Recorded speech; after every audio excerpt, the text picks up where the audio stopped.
Assalamualaikum warahmatullahi wabarakatuh.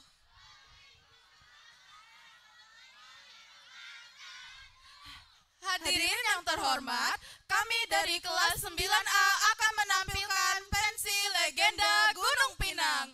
Selamat menyaksikan.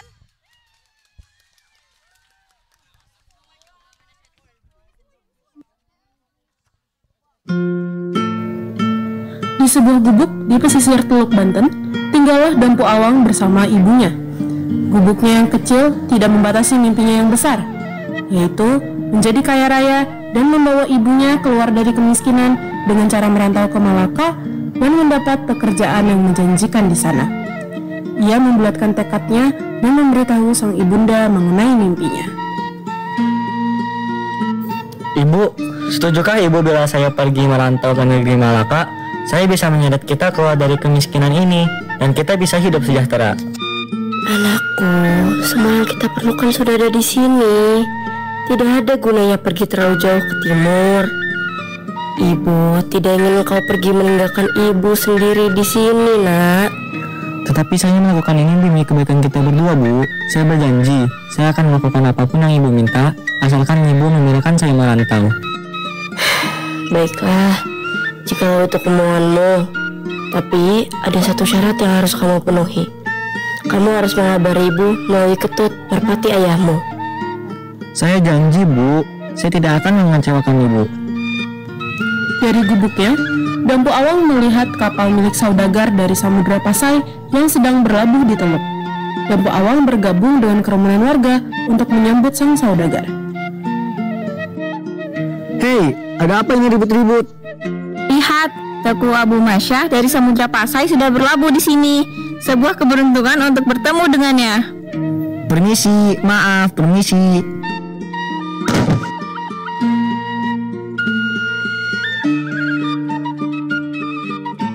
Wahai anak muda, siapa namamu?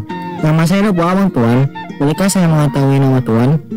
Saya Tuku Abu Masyah, bersama siapa kau tinggal anak muda? Saya tinggal bersama ibu saya, Tuan. Ibu saya hanya seorang janda, karena bapak saya sudah tiada sejak 5 tahun yang lalu. Sepertinya kau memiliki ketertarikan yang mendalam dengan dunia perkapalan. Iya, Tuan. Kapal Tuan sangat menarik perhatian saya. Wah, kebetulan sekali, wahai anak muda. Aku di sini ingin mencari anak buah kapal. Apa kamu bersedia? Saya bersedia, Tuan. Apakah ibumu sudah menyetujui niatmu? Sudah, Tuan. Ibu saya akan senang mendengar kabar ini. Sepanjang masa ketika Dampu Awang mengabdikan diri kepada sang saudagar, ia senantiasa menunjukkan kinerja serta perilaku yang amat baik. Oleh sebab itu, sang saudagar berkehendak untuk menjodohkan putrinya yang berparas elok dan rupawan dengan Dampu Awang. Dampu Awang, bisakah kau kesini sebentar? Ada apa, Tuan? Perkenalkan Dampu, ini putriku. Putriku, ini adalah Dampu Awang, awak baruku dari Banten.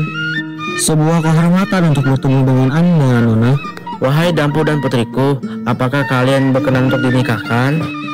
Saya berkenan, Tuan. Saya juga berkenan, Ayah. Baiklah, jika demikian, pernikahan kalian akan dilangsungkan pada pekan depan ketika kita berlabuh di Malaka.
dan bawang akan kuserahkan kain ini sebagai simbol bahwa seluruh kekuasaan dan harta dagangku kuserahkan kepadamu.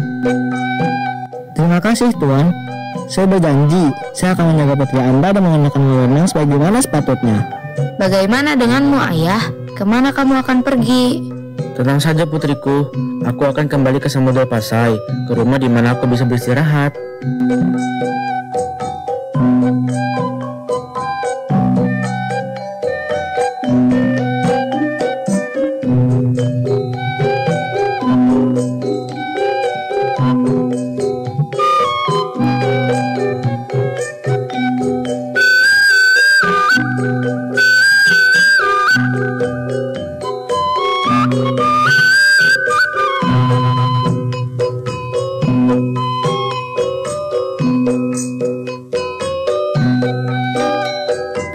Semua orang berbahagia hari itu. Mereka merayakan pernikahan ini dengan sangat meriah di pesisir Malaka.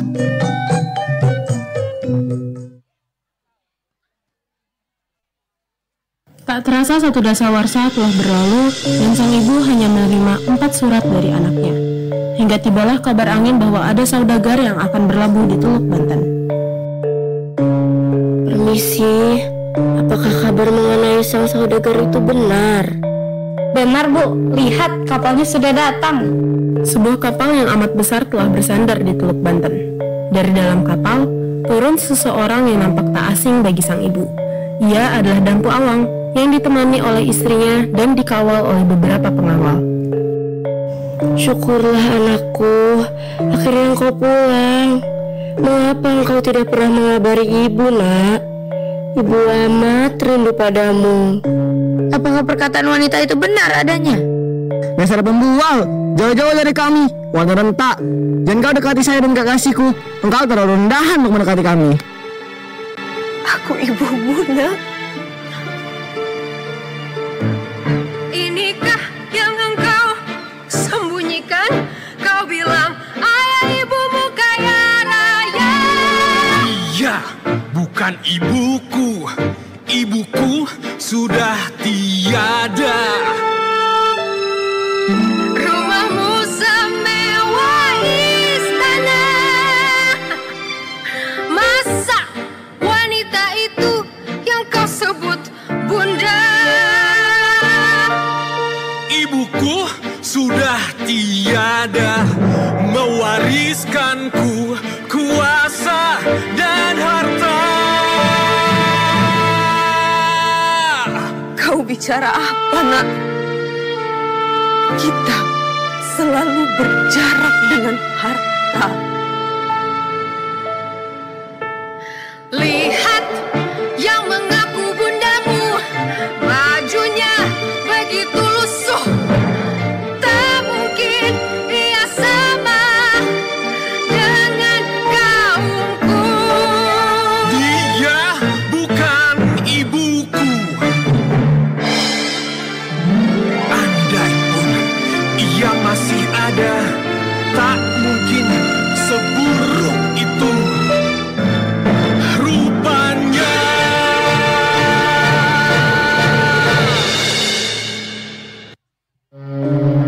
Dampu Awang dan istrinya kembali menyapa para penduduk lainnya. Sementara itu, hati ibu Dampu Awang sudah hangus menjadi abu. Dalam misakan tangisnya, tersisip doa-doanya kepada Tuhan. Tuhanku, bila ia bukan anak hamba, hamba percaya dengan hukum Tuhan maha baik. Namun bila ia anak hamba, hamba percaya kepada hukum Tuhan yang setimpal. Dampu Awang kembali ke kapal bersama seluruh awaknya. Namun, seketika langit menghitam, awan-awan menebal, dan ombak menggulung tinggi. Dampu Awang, kekasihnya, dan awak kapalnya terombang-ambing di tengah laut, kehilangan kendali atas kapalnya. Tuan, apa yang harus kita lakukan? Kita harus bertahan. Cepat ambil alih kemudi. Bersetan dengan perintahnya. Selamatkan diri kalian masing-masing. Para awak menceburkan diri mereka ke laut, menyisakan sepasang kekasih di haluan kapal. Di tengah kekacauan itu, Ketut, merpati sang bapak, datang menghampiri keduanya dan mulai berbicara. Akui bahwa wanita renta itu adalah ibumu, dan badai ini akan berakhir. Kau akan selamat, dan semua harta ini tetap jadi milikmu. Tidak, dia bukan ibuku. Dia hanyalah perempuan yang pandai mengarang. Angin bertiup semakin kencang dan ketut terbang terbawa angin. Walau kekasihnya sudah menangis, Dampu Awang masih belum mau mengakui bahwa wanita tersebut adalah ibunya. Sudahlah, akui saja kalau dia memang ibumu. Aku tidak masalah bila dia memang ibumu. Dia bukan ibuku. Kapal mereka mulai terangkat, masuk ke dalam pusaran angin puting beliung. Dampu Awang akhirnya luluh. Dia meminta tolong kepada ibunya, berteriak pasrah. Namun, segalanya sudah terlambat. Kapal mereka terlempar jauh ke selatan dan menjadi Gunung Pinang.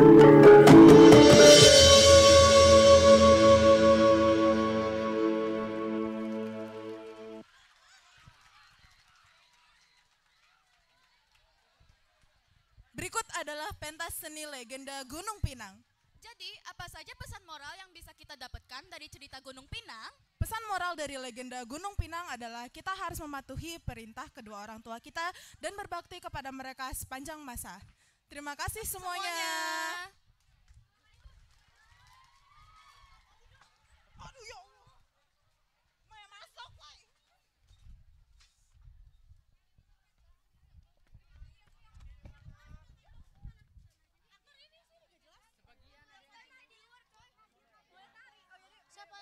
Yuk, baris di samping, baris di samping. Yang kanan di sampingnya tolong.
Oke, luar biasa sekali Pak Hakim.